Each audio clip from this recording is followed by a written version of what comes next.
Firstly, the number of eVisa and electronic travel authorization programs is on the rise across the globe as more and more countries are adopting a digital means to make an assessment of whether someone should come to your country or not. From a legislative or a regulatory standpoint, eVisas and eTAs are two very different things. The decision on whether someone needs a visa to come to your country can be based on lots of complex factors like the security threat that they pose, any reciprocal agreements you have between the two countries, or perhaps even trade agreements. Other than your own nationals, the only other main cohort of people coming to your country are the people who don't need visas. And for those, we recommend adopting an electronic travel authorization program. That allows you to obtain similar information in advance of travel and make an assessment for that group of people on whether they should come to your country or not. Operationally, the two work in a very similar way. It's about obtaining that information in advance, making an assessment of whether they should come to your country, and informing the traveller of the outcome.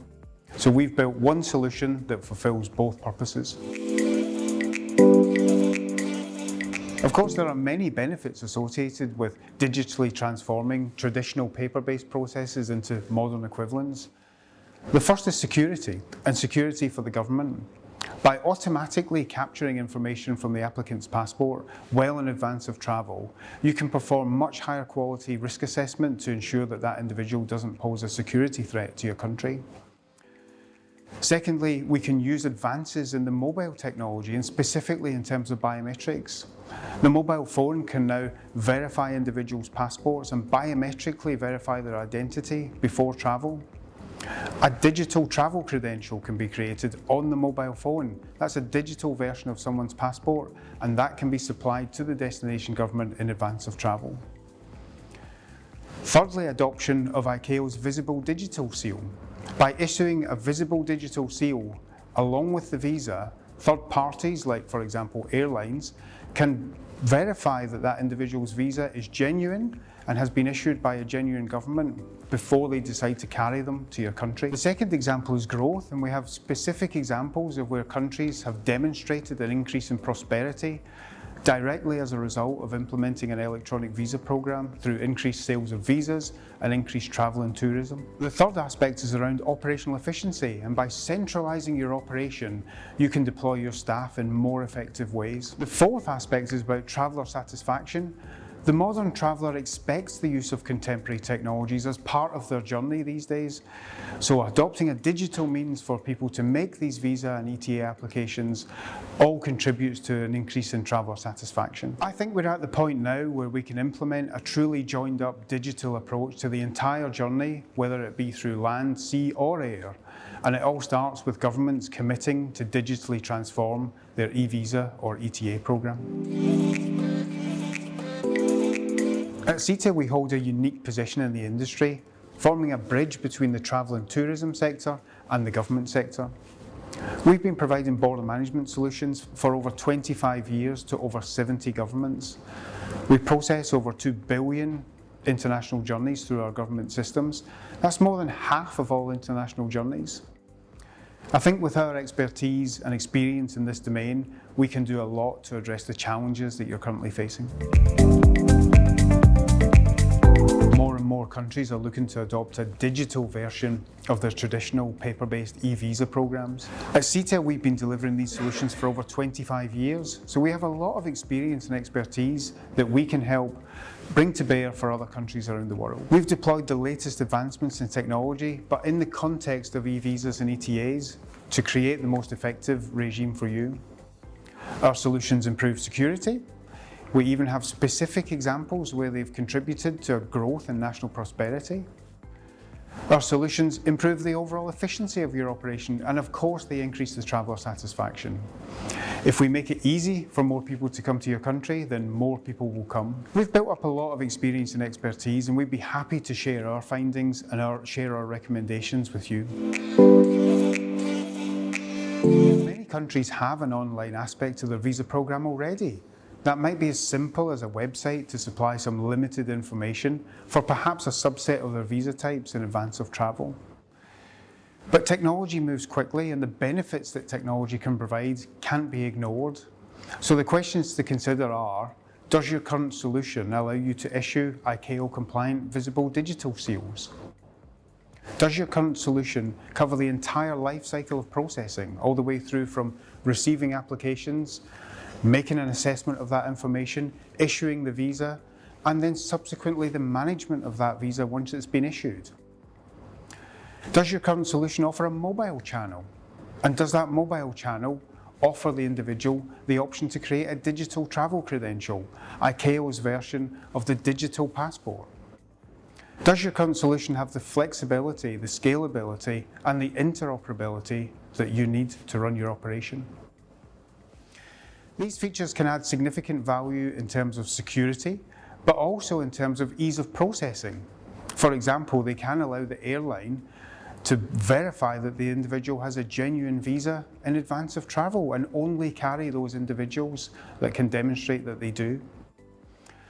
Ultimately, all these things contribute to improving the experience for the traveller and making your country a much more appealing place to come.